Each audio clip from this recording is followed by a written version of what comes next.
ನಮಸ್ಕಾರ ವೀಕ್ಷಕರೇ, ತಮ್ಮೆಲ್ಲರಿಗೂ ಕಸ್ಬ್ ಪೀಪಲ್ ಚಾನೆಲ್ಗೆ ಸ್ವಾಗತವನ್ನು ಕೋರ್ತಾ ಇವತ್ತಿನ ವಿಶೇಷ ಸಂಚಿಕೆ ಗೋಚಾರ ಫಲ.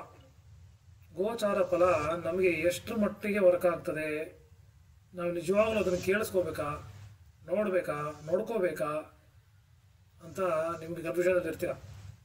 ಈಗಾಗಲೇ ಎಷ್ಟೊಂದು ಚಾನಲ್ಗಳಲ್ಲಿ ನೋಡ್ತಾ ಇರ್ತೀರ, ಗೋಚಾರ ಇವತ್ತು ಹಿಂಗೆ ಹೋಗ್ತಾ ಇದೆ, ಈ ಶಾಂತಿ ಮಾಡಿ ಆ ಶಾಂತಿ ಮಾಡಿ ಅಂತೆಲ್ಲ ಹೇಳ್ತಾ ಇರ್ತಾರೆ. ನೀವು ಓಡೋಗ್ಬಿಟ್ಟು ಅದಕ್ಕೆ ಶಾಂತಿ ಗೀತಿ ಮಾಡ್ಸೋಕ್ಕೆ ಓಡಾಡ್ತಾ ಇರ್ತೀರ. ಹಾಗಾಗಿ ಫಸ್ಟು ನೀವು ತಿಳ್ಕೊಬೇಕು ಅದನ್ನು, ನಿಜಾನ ಏನಿದೆ, ಟಾಪಿಕ್ ಏನಿದೆ, ವಿಜ್ಞಾನದ ಪ್ರಕಾರ ನೀವು ತಿಳ್ಕೊಬೇಕು.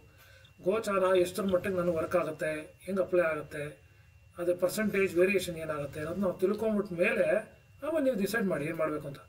ಸುಮ್ಮನೆ ನೀವು ಅದು ತಿಳ್ಕೊಂಡಿದ್ದ ತಕ್ಷಣ ವಿಚಾರ ಅಯ್ಯೋ ಭಯ ಬೀಳೋದು, ಆ್ಯಂಗ್ರೀಸ್ ಒಳಗಾಗೋದು. ಸೊ ದಯವಿಟ್ಟು ಮಾಡಬೇಡಿ ಅಂತ ಹೇಳ್ತಾ, ಗುರುಗಳಿದ್ದಾರೆ, ರೆಡಿ ಇದ್ದಾರೆ. ದೋಷಿತ್ ಅವರೇ, ತಮಗೆ ಕಾರ್ಯಕ್ರಮಕ್ಕೆ ಸ್ವಾಗತವನ್ನು ಕೋರ್ತಾ. ನಮಸ್ತೆ ಸರ್. ಟ್ರಾನ್ಸಿಟ್ ಗೋಚಾರದ ಫಲ, ಅದ್ರ ಬಗ್ಗೆ ನಮ್ಮ ವೀಕ್ಷಕರಿಗೆ ನೀವು ತಿಳಿಸ್ಕೊಡ್ಬೇಕು ವೈಜ್ಞಾನಿಕವಾಗಿ. ಖಂಡಿತ. ಒಂದು ಟ್ರಾನ್ಸಿಟ್ ಬಗ್ಗೆ ಮಾತಾಡೋಣ.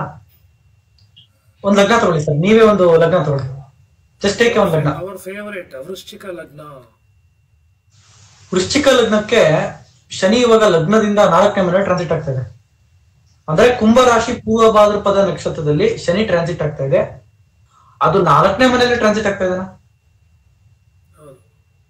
ನೀವ್ ಹೇಳ್ತೀರಾ ಹೌದು ಸರ್, ಕುಂಭ ರಾಶಿ ವೃಶ್ಚಿಕ ಲಗ್ನಕ್ಕೆ 4ನೇ ಮನೆನೇ ಬರುತ್ತೆ, 4ನೇ ಮನೆಯಲ್ಲಿ ಟ್ರಾನ್ಸಿಟ್ ಆಗ್ತಾ ಇದೆ. Yes, of course. ಆದರೆ ಕಂಡೀಷನ್ಸ್ ಅಪ್ಲೈಡ್. ಕಂಡೀಷನ್ ಏನಪ್ಪಾ ಅಂದ್ರೆ, ನಿಮ್ಮ ಲಗ್ನ ಡಿಗ್ರಿ ಏನಾದ್ರು 29 ಡಿಗ್ರಿ 59 ನಿಮಿಷ ಆ ಒಂದು ಗ್ಯಾಪ್ ಅಲ್ಲಿ ಏನಾದ್ರು ನೀವು ಹುಟ್ಟಿದ್ರೆ, ನಿಮ್ಮ ಲಗ್ನ ಡಿಗ್ರಿಗಿಂತ ಶನಿಯ ಡಿಗ್ರಿ ಕಡಿಮೆ ಇದ್ದರೆ ಶನಿ 4ನೇ ಮನೆ ರಿಸಲ್ಟ್ ಕೊಡಲ್ಲ, 3ನೇ ಮನೆ ರಿಸಲ್ಟ್ ಕೊಡ್ತಾನೆ. Yes, this is the thing. ಲಗ್ನದ ಡಿಗ್ರಿ ಎಸ್ ಮ್ಯಾಥಮೆಟಿಕಲ್ ಕ್ಯಾಲ್ಕುಲೇಷನ್ ಮೇಲೆ ನಿಂತಿದೆ ಜ್ಯೋತಿಷ್ಯ. ಮ್ಯಾಥಮೆಟಿಕಲ್ ಕ್ಯಾಲ್ಕುಲೇಷನ್ ಅದು ಆಕ್ಚುಲಿ ಯಾವ ಮನೆ ರಿಸಲ್ಟ್ ಕೊಡ್ತಾ ಇದೆ? ಫಸ್ಟ್ ನಾವಿಲ್ಲಿ ಕನ್ಸಿಡರೇಷನ್ ತಗೋಬೇಕಾಗಿರೋದು mathematics. First is mathematics, second is ಅದರ ಒಂದು ಸೈಕಾಲಜಿಕಲ್ ಇಂಪ್ಯಾಕ್ಟ್, ಅದರ ಒಂದು influence, planetary influence. First is logic, first is mathematics, second is psychology, ಒಂದು ಪ್ಲಾನೆಟಿನ ಸೈಕಾಲಜಿ. ಓಕೆ, ಒಂದು ಎಕ್ಸಾಂಪಲ್ ನಿಮಗೆ. ಫಾರ್ ಎಕ್ಸಾಂಪಲ್ ತಗೊಳ್ಳಿ sir, if you don't mind, ನಿಮ್ ಲಗ್ನ ಡಿಗ್ರಿ ಹೇಳ್ಬೋದಾ? 19 ಡಿಗ್ರಿ ಲಗ್ನ ಡಿಗ್ರಿ ಅಂದ್ರೆ ಇವಾಗ ಶನಿ ಟ್ರಾನ್ಸಿಟ್ ಆಗ್ತಕ್ಕಂಥದ್ದು ನಿಯರ್ಲಿ 20 ಡಿಗ್ರಿ, 20 ಡಿಗ್ರಿ ಪೂರ್ವ ಭಾದ್ರಪದ ನಕ್ಷತ್ರದಲ್ಲಿ ಶನಿ ಟ್ರಾನ್ಸಿಟ್ ಆಗ್ತಾ ಇದೆ. ಇವತ್ತಿನ ಡೇಟ್ ಹೇಳ್ಬಿಡಿ, ಸೊ ದಟ್ ರೆಕಾರ್ಡಿಂಗ್ ಆಗಿರೋ ಡೇಟಿಗೆ ಮ್ಯಾಚ್ ಮಾಡ್ಕೋಬಹುದು ಅವರು. ಸೊ ಇವತ್ತಿನ ಡೇಟ್ ಬಂದು 20ನೇ ಜೂನ್ 2024. ಇಲ್ಲಿ ಶನಿ ಬಂದ್ಬಿಟ್ಟು ಪೂರ್ವ ಭಾದ್ರಪದ ನಕ್ಷತ್ರದಲ್ಲಿ ಟ್ರಾನ್ಸಿಟ್ ಆಗ್ತಾ ಇದೆ. ಅಂದ್ರೆ ಇಟ್ಸ್ ನಿಯರ್ಲಿ 20 ಡಿಗ್ರಿ, 20 ಡಿಗ್ರಿನಲ್ಲಿ ಇದೆ ಶನಿ. ಅಲ್ಲಿ 20 ಡಿಗ್ರಿಯಲ್ಲಿ ಇದೆ ಅಂತ ನೋಡಿದಾಗ ನಿಮ್ಮ ಲಗ್ನದಿಂದ ಅದು ನಿಯರ್ಲಿ 4ನೇ ಮನೇಲಿ ಇರುತ್ತೆ ಶನಿ, 4th ಹೌಸ್ ಅಲ್ಲಿ. ಲಗ್ನದ ಡಿಗ್ರಿಗಿಂತ ಒಂದ್ ಸ್ವಲ್ಪ ಜಾಸ್ತಿ ಇರೋದ್ರಿಂದ ಇವನ್ ನಿಮ್ಮ ಮನೇಲಿ ಇದೊಂದು ವಿಚಾರ, ಲಗ್ನ ಡಿಗ್ರಿ ಅಂತ ಮಾತಾಡಿದೆ, ಇನ್ನೊಂದು ಮರ್ತೋದೆ. ಒಬ್ಬ ವ್ಯಕ್ತಿಯ ಜಾತಕದಲ್ಲಿ ಲಗ್ನ ಎಷ್ಟು ಡಿಗ್ರಿ ಸ್ಟಾರ್ಟ್ ಆಗಿದೆ, ಲಗ್ನದಿಂದ 2ನೇ ಮನೆ ಎಷ್ಟು ಡಿಗ್ರಿ ಸ್ಟಾರ್ಟ್ ಆಗಿದೆ, 3ನೇ ಮನೆ ಎಷ್ಟು ಡಿಗ್ರಿ ಸ್ಟಾರ್ಟ್ ಆಗಿದೆ, ಪ್ರತಿಯೊಂದು ಮನೆಗಳು ಕೂಡ ಒಂದೊಂದು ಸರ್ಟನ್ ಡಿಗ್ರಿನಲ್ಲಿ ರನ್ ಆಗ್ತಾ ಇರುತ್ತೆ ಸರ್. ಈಗ ಒಬ್ಬ ವ್ಯಕ್ತಿಗೆ 29 ಡಿಗ್ರಿ ಒಂದು ಲಗ್ನ ಸ್ಟಾರ್ಟ್ ಆಗಿದೆ ಅಂದ್ರೆ ಅವ್ನು 2ನೇ ಮನೆ ಬಂದ್ಬಿಟ್ಟು 15 ಡಿಗ್ರಿ ಸ್ಟಾರ್ಟ್ ಆಗಿರ್ಬೋದು.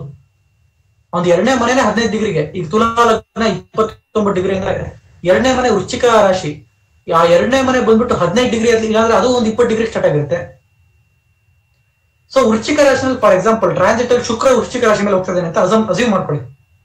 ಶುಕ್ರ 4 ಡಿಗ್ರಿ ವೃಶ್ಚಿಕ ರಾಶಿನಲ್ಲಿ ಇದ್ದಾನೆ, ಬಟ್ ಲಗ್ನದಿಂದ 2ನೇ ಡಿಗ್ರಿ, ತುಲಾ ಲಗ್ನಕ್ಕೆ 2ನೇ ಡಿಗ್ರಿ ವೃಶ್ಚಿಕ ರಾಶಿ ಸ್ಟಾರ್ಟ್ ಆಗ್ತಕ್ಕಂಥದ್ದು 15 ಡಿಗ್ರಿ.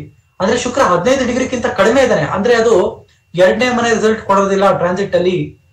ಸೆಕೆಂಡ್ ಹೌಸ್ ರಿಸಲ್ಟ್ ಅದು ಕೊಡಲ್ಲ, ಫಸ್ಟ್ ಹೌಸ್ ರಿಸಲ್ಟ್ ಅದು ಕೊಡುತ್ತೆ ಟ್ರಾನ್ಸಿಟ್ ಅಲ್ಲಿ. First house result, yes first house result, but not in ತುಲಾ ರಾಶಿ, ಇನ್ನು ವೃಶ್ಚಿಕ ರಾಶಿ. ಸೊ ವೀಕ್ಷಕರೇ, ಒಂದು ಗಮನ ಇಟ್ಕೊಳ್ಳಿ. ಒಂದು ಮನೆ ಏನ್ ಬಾಕ್ಸ್ ನೋಡ್ತೀರಾ ನೀವು ನಿಮ್ಮ ಕುಂಡ್ಲಿಯಲ್ಲಿ, ಒಂದು ಬಾಕ್ಸ್, ಆ ಬಾಕ್ಸ್ ಬಂದು 30 ಡಿಗ್ರಿ ಇರುತ್ತೆ. ಸೊ ಅದು ಸ್ಟಾರ್ಟಿಂಗ್ ಪಾಯಿಂಟ್ ಬಹಳ ಇಂಪಾರ್ಟೆಂಟ್ ಆಗುತ್ತೆ. ಈ 30 ಡಿಗ್ರಿ ಅಂತ ಬಂದಾಗ ಸ್ಟಾರ್ಟಿಂಗ್ ಪಾಯಿಂಟ್, ಈಗ ಎಕ್ಸಾಂಪಲ್ ನಾವು ಈ ಒಂದು ಎಕ್ಸಾಂಪಲ್ ಕೊಟ್ಟಿದ್ದು 19 ಡಿಗ್ರಿ ಅಂತಂದ್ವಿ, ಇಲ್ಲೆಲ್ಲ ಬರುತ್ತೆ. ಈಗ 1ರಿಂದ 30 ಇಲ್ಲಿ ಅಂದ್ರೆ 19 ಇಲ್ಲಿ ಬರುತ್ತೆ. ಸೊ 2ನೇ ಮನೆ ಬಂದು ಇಷ್ಟ ಆಗುತ್ತೆ, 3ನೇ ಮನೆ ಬಂದು ಇಲ್ಲಿ ಬೀಳುತ್ತೆ, 4ನೇ ಮನೆ ಬಂದು ಇಲ್ಲಿ ಬೀಳುತ್ತೆ. ಹೀಗೆ ಅಂದ್ರೆ ಆ 30 ಡಿಗ್ರಿ ವೇರಿಯೇಷನ್ ಅಲ್ಲಿ ನಾವು ಸ್ಟಾರ್ಟ್ ಆಗಿರೋ ಜಾಗದಿಂದ ಇಂಡಾಗೋಚರ ನೋಡ್ಕೋಬೇಕಾಗತ್ತೆ. ಸೊ ಅದನ್ನೇ ಹೇಳ್ತಾರೆ. Exactly. ಸೊ ಅದನ್ನ ಅರ್ಥೈಸ್ಕೊಳ್ಳಿ. ಬೇಕಾದ್ರೆ ನಾನು ಒಂದು ಆಟೋಮೇಷನ್ ಅಥವಾ ಅನಿಮೇಷನ್ ಮಾಡಕ್ಕೆ ಪ್ರಯತ್ನ ಪಡ್ತೀನಿ ನಿಮ್ಗೋಸ್ಕರ. ಇದೊಂದು first point sir. Second point ಏನಂದ್ರೆ, ಆಯ್ತು ನಮಗೇನೋ ಗೊತ್ತಾಯ್ತು ಅಂದ್ರೆ ಗ್ರಹ ಟ್ರೂ ಪ್ಲೇಸ್ಮೆಂಟ್ ಜಾತಕದಲ್ಲಿ ಅಷ್ಟೇ ನಾವು ನಾರಾಯಣ ಭಾವಚಲಿತ ಕುಂಡಲಿ ಅಂತ ನೋಡ್ತೀವಿ. ಅಂದ್ರೆ ಭಾವಚಲಿತ ಕುಂಡಲಿ ಜಾತಕದಲ್ಲಿ ಅಷ್ಟೇ ಅಲ್ಲ, ಟ್ರಾನ್ಸಿಟ್ ಅಲ್ಲಿ ಕೂಡ ಅದು ಅಪ್ಲೈ ಆಗತ್ತೆ. ಟ್ರಾನ್ಸಿಟ್ ಅಲ್ಲಿ ಕೂಡ ಭಾವಚಲಿತ ಕುಂಡಲಿಯಿಂದಾನೇ ದಯವಿಟ್ಟು ನೋಡಿ. ಈಗ ನಿಮಗೆ ಅನಿಸ್ಬೋದು ಶನಿ ಕುಂಭರಾಶಿಗೆ ಹೋಗ್ತಾ ಇದ್ದಾನೆ ಅಂದ್ರೆ ತುಲಾ ಲಗ್ನಕ್ಕೆ 5ನೇ ಮನೆ, ತುಲಾ ಲಗ್ನಕ್ಕೆ 5ನೇ ಮನೆ ಕುಂಭರಾಶಿ, ಅದು ಲಗ್ನ ಡಿಗ್ರಿನೇ 29 ಡಿಗ್ರಿ ಆಗ್ಬಿಟ್ಟು ಕುಂಭರಾಶಿಗೆ 5ನೇ ಮನೆ ಸ್ಟಾರ್ಟ್ ಆಗ್ತಕ್ಕಂಥದ್ದೇ ಅದೊಂದು ಬೇರೆ ಯಾವ್ದೋ ಒಂದು ಡಿಗ್ರಿ, ಅಂದ್ರೆ ಒಂದು 21 ಡಿಗ್ರಿಗೆ 5ನೇ ಮನೆ ಸ್ಟಾರ್ಟ್ ಆಗ್ತಾ ಇದೆ ಅಂದ್ರೆ ಶನಿ ಕೂತಿರ್ತಕ್ಕಂಥದ್ದು 20 ಡಿಗ್ರಿ, ಅಂದ್ರೆ ಅದು 4ನೇ ಮನೆ ಫಲ ಕೊಡಕ್ ಸ್ಟಾರ್ಟ್ ಮಾಡುತ್ತಲ್ಲಿ. 4th ಹೌಸ್ ರಿಸಲ್ಟ್ 4ನೇ ಮನೆ ಫಲ, 5ನೇ ಮನೆ ಫಲ ಅಲ್ಲ. ಲಗ್ನದಿಂದ ಎಲ್ಲಿ ಟ್ರಾನ್ಸಿಟ್ ಆಗ್ತಾ ಇದೆ, true mathematical position first condition. Second condition, ಅದು ಇಂಪ್ಯಾಕ್ಟ್ ಯಾವಾಗ ಮಾಡುತ್ತೆ, ಅದರ ದಶಾ ಭುಕ್ತಿ ಅಂತರ್ಭುಕ್ತಿ ರನ್ ಆದಾಗ ಮಾತ್ರ ಅದ್ರ ಇಂಪ್ಯಾಕ್ಟ್ ಇರುತ್ತೆ, ಬಿಟ್ರೆ ಅದ್ರ ಇಂಪ್ಯಾಕ್ಟ್ ಇರೋದಿಲ್ಲ. Please keep this in mind. Okay, ಇದು ಒಂದು ಆಸ್ಟ್ರಾಲಜಿಯ ಒಂದು ರೂಲ್ಸ್. ಯಾಕೆ ಆಸ್ಟ್ರಾಲಜಿನಲ್ಲಿ ಪ್ರಿಡಿಕ್ಷನ್ ಫೇಲ್ ಆಗುತ್ತೆ, ಟ್ರಾನ್ಸಿಟ್ ವಿಚಾರ ಫೇಲ್ ಆಗುತ್ತೆ, ಯಾಕೆ ಫೇಲ್ ಆಗುತ್ತೆ ಅಂದ್ರೆ this is the major reason. Because we people like mathematically ಅದನ್ನ ನಾವು ಅಷ್ಟು ಗಮನಿಸೋದಿಲ್ಲ. ಮ್ಯಾಥಮೆಟಿಕಲಿ ಒಂದು ಪ್ಲಾನೆಟ್ ಪೊಸಿಷನ್ ನಾವು ಗಮನಕ್ಕೆ ತಗೊಳ್ಳೋದಿಲ್ಲ. ಅದು 4ನೇ ಮನೆ ಗುರುಗಳೇ, ಅದು ಗೊತ್ತಿಲ್ಲ ಅಷ್ಟೇ, ವಿಚಾರ ಗೊತ್ತಿಲ್ಲ. ಯಾಕಂದ್ರೆ ಯಾರು ಹೇಳ್ಕೊಡೋದಿಲ್ಲ, ಸಿಲೆಬಸ್ ಅಲ್ಲಿ ಇಲ್ಲ, ಸ್ಕೂಲಲ್ಲಿ ನಾವು ಓದಿಲ್ಲ. ಹಂಗಾಗಿ ಏನಾಗುತ್ತೆ, ಅದು ಹಿಂಗಿರ್ಬೋದು ಹಂಗಿರ್ಬೋದು, ಯಾರೋ ಏನೋ ಹೇಳ್ತಾರೆ, ಅವನೊಂದು ಕೇಳೋಣ ಅಲ್ಲೊಬ್ಬ ಹೇಳ್ತಿರ್ತಾನೆ, ಅವನ ಹತ್ರ ಕೇಳಿಸ್ಕೊಂಡ್ ಬರೋಣ ಅಂತ ಹೇಳಿ ಅವನ ಜ್ಞಾನ ಏನಿದೆ ಅದನ್ನ ತಗೊಂಡ್ಬರ್ತಾರೆ ತಲೆ ಹಾಕೊಂಡು. ಬಟ್ ರಿಯಲ್ ಜ್ಞಾನ ಮರ್ತೋಗ್ತಾ ಇದ್ದಾರೆ ಜನ. ಸೊ ರಿಯಲ್ ಜ್ಞಾನ ಅಂದ್ರೆ 30 ಡಿಗ್ರಿ ಒಂದು ಮನೆ. ಸೊ ಎಲ್ಲಿ ಸ್ಟಾರ್ಟ್ ಆಗುತ್ತೋ ಆ ಒಂದು ಲಗ್ನ, ಅಲ್ಲಿಂದ ನಾವು ಇನ್ನೊಂದು 30 ಡಿಗ್ರಿವರೆಗೂ 1ನೇ ಮನೆ ಆಗುತ್ತೆ, 2ನೇ ಮನೆ ಆಗುತ್ತೆ, ಅಲ್ಲಿಂದ 30 ಜಂಪ್ ಹೊಡಿಬೇಕು, 3ನೇ ಮನೆ ಆಗುತ್ತೆ, ಅಲ್ಲಿಂದ 30 ಜಂಪ್ ಹೊಡೆದು 4ನೇ ಮನೆ ಆಗುತ್ತೆ. ಸ್ಟಾರ್ಟಿಂಗ್ ಪಾಯಿಂಟ್ ಬಹಳ ಇಂಪಾರ್ಟೆಂಟ್ ಆಗುತ್ತೆ. ಸರ್ ಒಂದು ಎಕ್ಸಾಂಪಲ್ ಹೇಳ್ತೀನಿ. ವೃಷಭ ಲಗ್ನ ತಗೊಳ್ಳೋಣ. ವೃಷಭ ಲಗ್ನ, ಓಕೆ, ಶನಿ ಇವಾಗ ವೃಷಭ ಲಗ್ನದಲ್ಲಿ ಲಗ್ನದಿಂದ 10ನೇ ಮನೆ ಟ್ರಾನ್ಸಿಟ್ ಆಗ್ತಾ ಇದೆ. 10ನೇ ಮನೆ ಟ್ರಾನ್ಸಿಟ್ ಆದಾಗ ಏನ್ ಹೇಳ್ತೀವಿ, ಒಂದು ದಿನ ಭವಿಷ್ಯ ಅಥವಾ ಒಂದು ಗೋಚಾರ ಭವಿಷ್ಯ ಟ್ರಾನ್ಸಿಟ್ ರಿಸಲ್ಟ್ ಅಂತ ತಗೊಂಡಾಗ ವೃಷಭ ಲಗ್ನದವರಿಗೆ ಜಾಬ್ ಅಲ್ಲಿ ಪ್ರಮೋಷನ್ ಆಗುತ್ತೆ, ಕರಿಯರ್ ಅಲ್ಲಿ ಗ್ರೋತ್ ಆಗುತ್ತೆ, ಜಾಬ್ ಅಲ್ಲಿ ಸ್ಯಾಲರಿ ಹೈಕ್ ಆಗುತ್ತೆ. ಯಾಕಂದ್ರೆ 10ನೇ ಮನೆ ಅಂದ್ರೆ ಅದು ಕಾರಕತ್ವ. ಆದ್ರೆ ಅದು ಡಿಗ್ರಿ ವೈಸ್ ಅಂದ್ರೆ ಲಗ್ನದ ಡಿಗ್ರಿಯಿಂದ ಟ್ರಾನ್ಸಿಟ್ ಆಗ್ತಕ್ಕಂತ ಒಂದು ಮನೆ ನೋಡಿದಾಗ 9ನೇ ಮನೆಗೆ ಬಂದು ಬಿದ್ದಿರುತ್ತದು. 10ನೇ ಮನೆ ಫಲ ಕೊಡ್ತಾರಲ್ಲ, ಅವ್ರ ಲಗ್ನ ಡಿಗ್ರಿಯಿಂದ ನೋಡಿದಾಗ ನೀವು ಹುಟ್ಟಿರ್ತಕ್ಕಂಥ ಒಂದು ಲಗ್ನದ ಡಿಗ್ರಿಯಿಂದ ಟ್ರಾನ್ಸಿಟ್ ತಗೊಳ್ಳಿ ವೀಕ್ಷಕರೇ. ಅಲ್ಲಿಂದ ನೀವು ನೋಡಿದಾಗ ಗೋಚರ 9ನೇ ಮನೇಲಿ ಆಗ್ತಾ ಇದ್ರೆ ಅಲ್ಲಿ ಕೆರಿಯರ್ ಅಲ್ಲಿ ಪ್ರಮೋಷನ್ ಕೊಡಲ್ಲ, ಗ್ರೋತ್ ಅಲ್ಲಿ ಕೊಡಲ್ಲ. ಸರ್ ಧರ್ಮಕ್ಕೆ ದುಡಿತಾ ಇದೀನಿ ಸರ್, ನನ್ನ ಹತ್ರ ಅಡ್ವೈಸ್ ತಗೋತಾರೆ, ನನಗೇನು ರೆಕಗ್ನೈಸ್ ಮಾಡಲ್ಲ ಸರ್.